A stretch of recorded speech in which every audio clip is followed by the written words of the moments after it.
Hello and good morning, everyone. My name is Joe Recupero. I'm an associate professor here at Toronto Metropolitan University in the Creative School, which is this faculty, this beautiful building that we're in right now. And the school that I'm in is the RTA School of Media and the program Sport Media. And my colleague, I'm going to let her introduce herself and welcome you all. And we've got a few opening words before we introduce our speakers. Good morning, my name is Laurel Walzak. I am at the Creative School here at TMU as well in the School of Media, Sport Media. And this is our second conference actually that we have hosted here at the university. We hosted one in 2018 along with Common Ground Research Network. And we're really pleased to be hosting this conference here at TMU today. I would like to give the land acknowledgement today before we kick off the conference.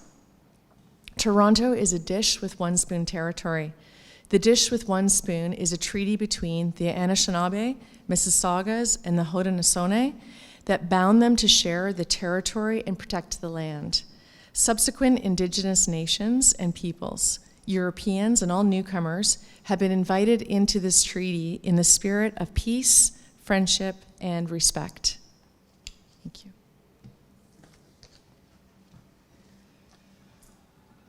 As Laura was saying, we've already worked with Common Ground. In 2019, we did the Sport and Society Conference here and created a great working relationship with them. And so we bid on and won this conference a couple years ago in the pandemic.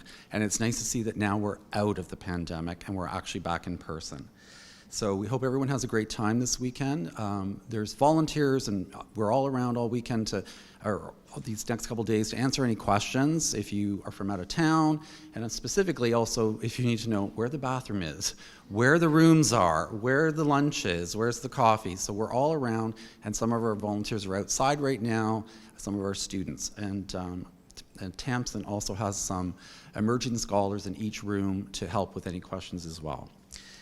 Next, I want to introduce, for some opening remarks, one of our VIPs here at the Creative School, Dr. Sandra Tullio-Pao. She's an associate professor and associate dean of undergraduate education and student affairs here.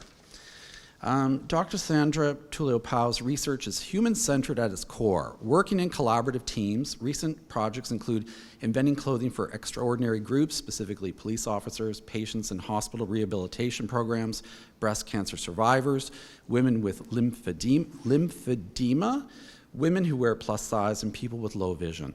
Her expertise is designing apparel solutions that consider the clothing taskscape to improve quality of life.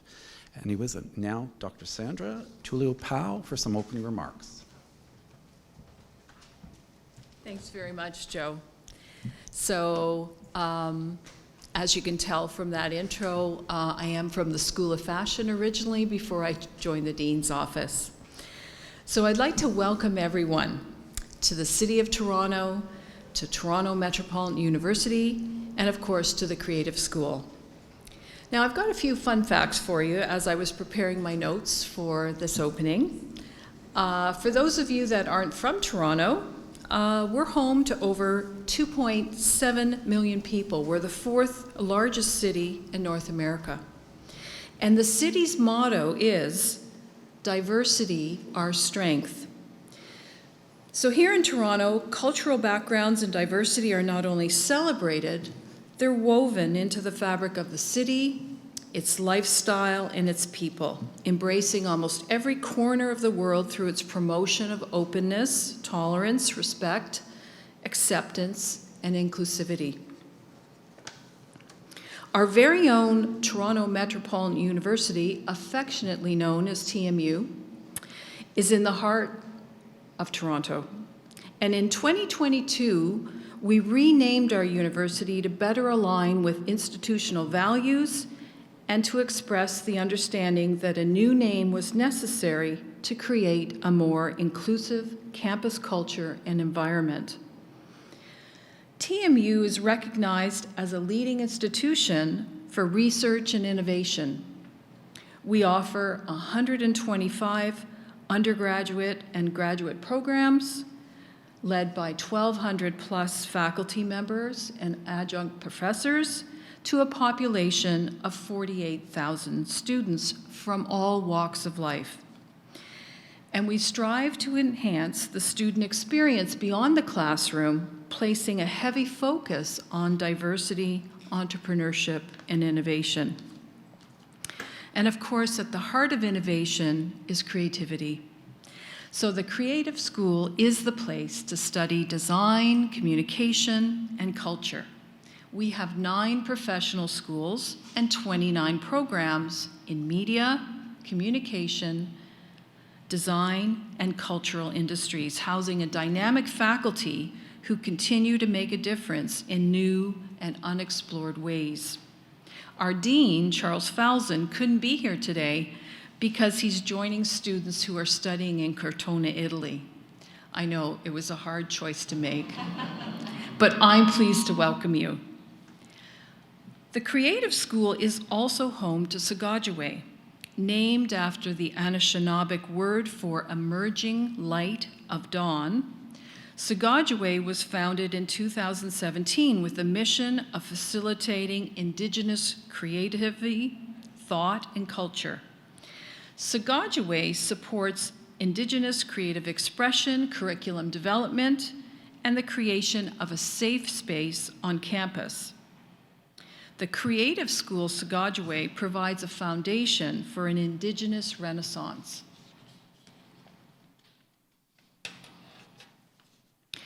So here at TMU in the Creative School, we collectively believe that when we prioritize equity and community inclusion, we create a stronger learning environment for our students and a safer work environment for our faculty and our staffs to thrive. So ECI is an ongoing commitment and pillar for us, and we're delighted to host this year's 2023 International Diversity in Organizations, Communities, and Nations Conference. Welcome, enjoy, and thank you.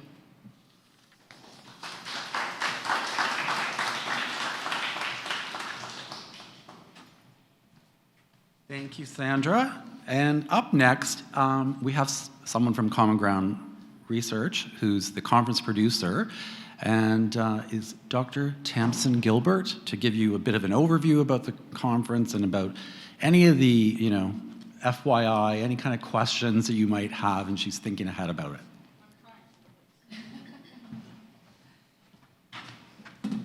Sorry, I'm always carrying too many things. Hi, everyone. Good morning. Hello, good morning. Nice to see you all today. Welcome to the 23rd International Conference on Diversity in Organisations, Communities and Nations. Can't quite believe that we've been doing this for 23 years, but that here we are. I want to thank Joe and Laurel and Sandra for your time this morning, and actually everyone here at TMU. There's too many people to thank that have gone into this conference to list off, but everyone's been fantastic. So thanks for your time and effort. I want to spend a minute or two highlighting a few things and ways that we can connect throughout the conference. I know we're here in person, but there's a lot of other things happening. We actually have, I think, about 35 people participating online only. So you already know you have your name badge. This is your program. But it is also access to the online component of the conference. As I said, we have over 30 people presenting online, and they're doing that by uploading their digital media.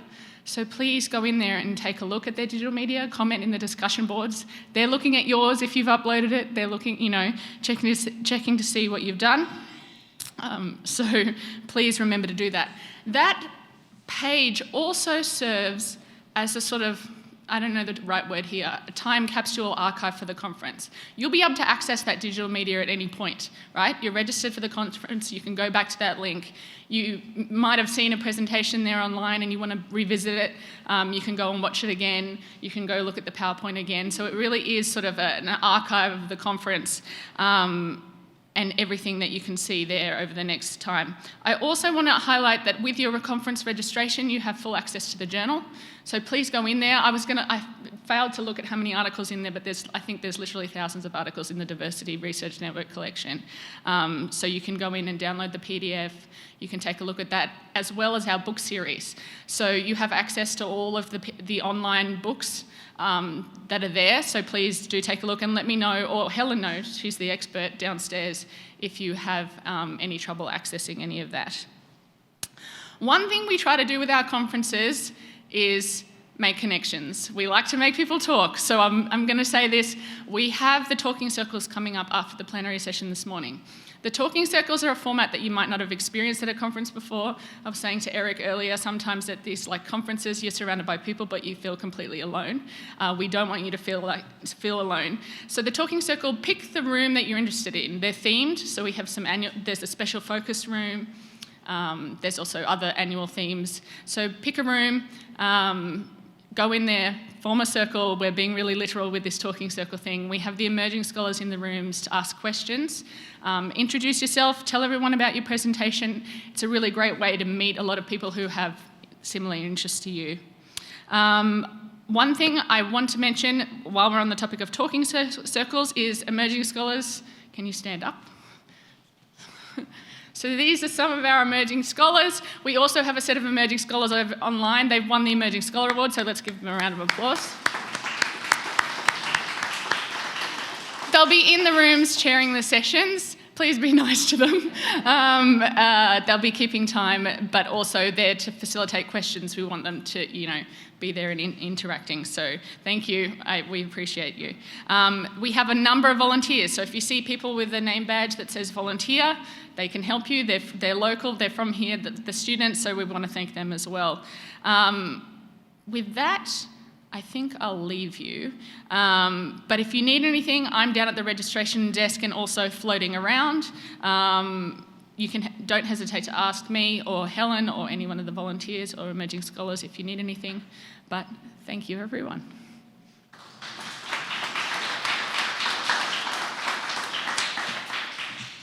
Thanks, Tamsin. I was just going to add on that about the end of today is the welcome reception. Oh, yes, yeah, so at the end of today is the welcome reception. Immediately before that, at 5:15, is a special talk presentation that we're having with some people from the Pride and Remembrance Run.